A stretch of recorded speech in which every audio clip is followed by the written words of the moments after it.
welcome to another edition of 10 Count. Joining me, as always, is Doug Fischer of RingTV, and from the Sentinel, Ken Miller. Blunt question here, gentlemen. Doug, I'll go with you first. Al Haymon, good or bad for boxing? Al Haymon, good and bad for boxing. Good and bad for boxers. It's a little bit of both. If you're going to call him a manager, and what his title is kind of nebulous, really. Is he an advisor?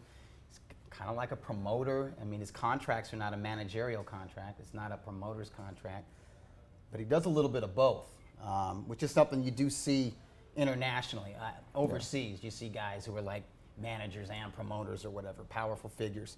He's definitely a powerful figure. The manager's job is to get the most money for his client for the least risk, right? Theoretically. That's part of it, yeah.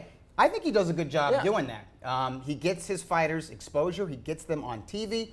He gets them paid very well. He gets them paid very well, regardless of who they're fighting. So I think that's good. I think it's good for boxing when the boxers are getting paid. This is a dangerous sport. You never know how long their career is going to last. But is he good for the overall sport? Often no, because he prevents certain fights that fans want to see from happening. Kathy Duva of Main Events has called him an obstructionist, and I would agree to that to a certain extent. I think if you're a boxer who has already had kind of a distinguished career, you're kind of late in your career, you're getting old, you don't want to fight a lot, you don't want to fight dangerous guys, you don't want to fight the most avoided guy or dangerous guy in your division, it's great to sign with Al Haymon. If you're Antonio Tarver, okay, it's great. You're going to get on TV, you're going to get paid well.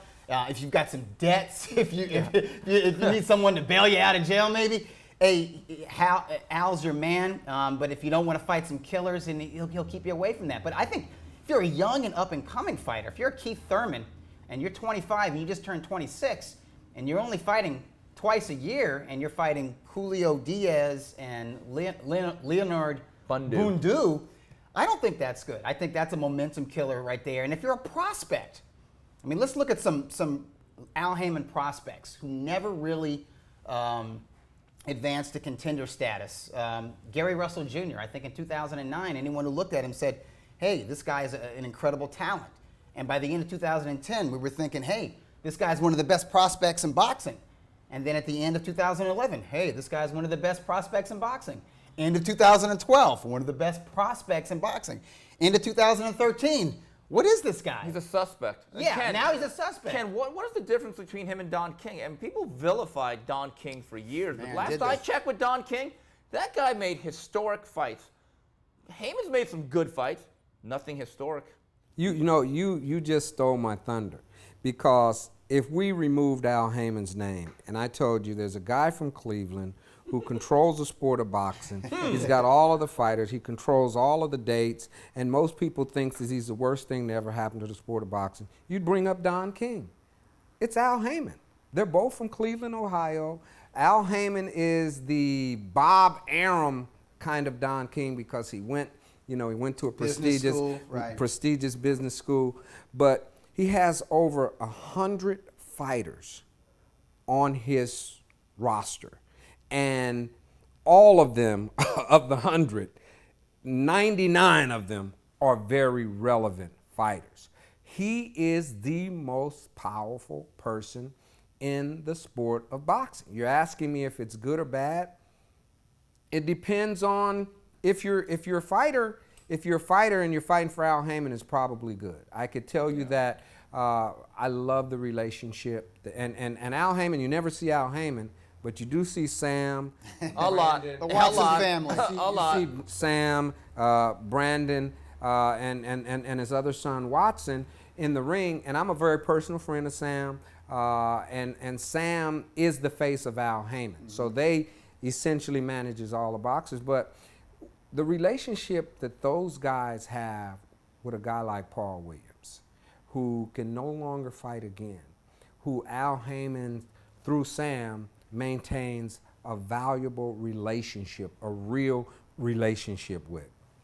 That to me says everything you need to know about Doug, who Al Haymon is and what he means. You brought up Tarver. He owed a couple $100,000 to a casino. Right. He was behind the clink, and it wasn't Chico's bail bonds that It was Al Haymon. it was Al Haymon, and he basically said, I'm going to work this debt off. But the thing about Al, I'll say this, from a boxer's perspective, if you're one of his clients, in anything in life, if you guys were going to some employment agency like Apple One and said, we're going to give you the easiest job in the world and overpay you for it, Sign me up. sign me up. Yeah. Sign me up. I mean, people were all over Leo Santa Cruz recently because he named his firstborn after Al Haymon. Did he really? Yes, he absolutely Oh, my did. God. And so, my point, and people ripped him. You know, let me just say one thing. If someone got me in a position where I could buy a 3-story house, a Right. Porsche, and I'm making a lot of money, and I don't have to fight killers, I mean, I love the old romantic notion. If I was a fighter, I'd want to fight King Kong and Godzilla, and I'd do it for free. You're lying, because that's a misnomer. Right. All of us want to do something easier for more amount of money. Where there's a backlash, though, from a fan's perspective, and from where we're critical, we don't get a cut of the action. We don't. We're not part of the process, guys.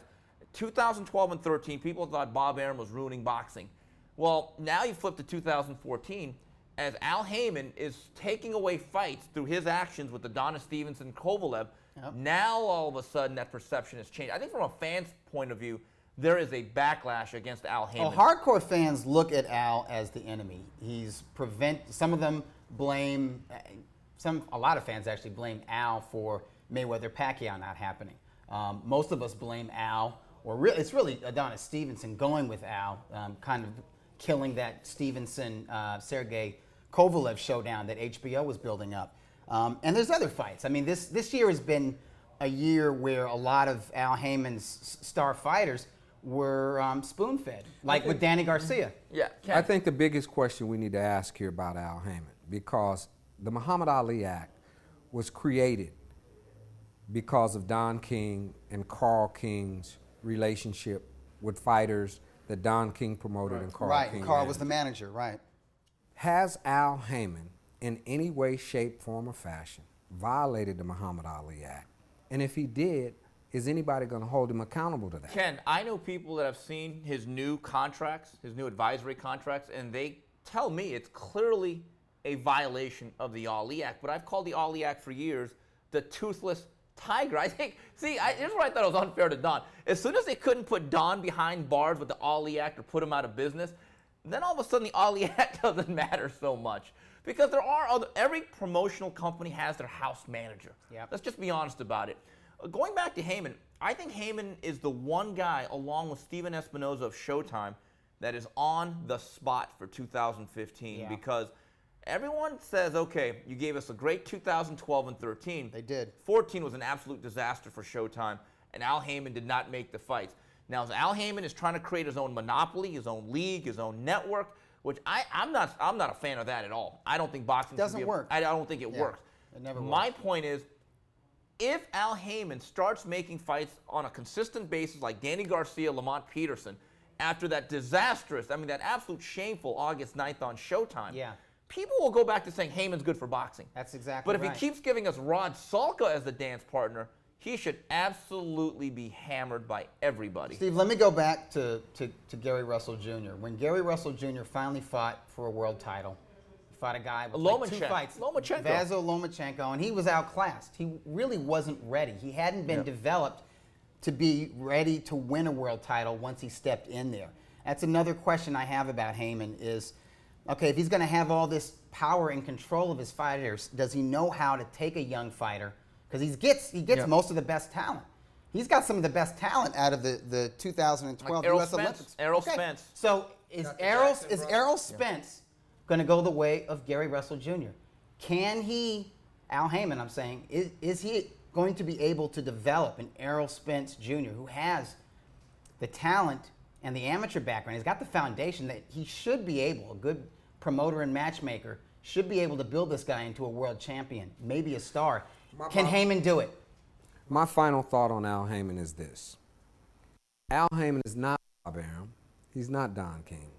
Al Haymon is a financial guy. And Al Haymon is a bottom line guy.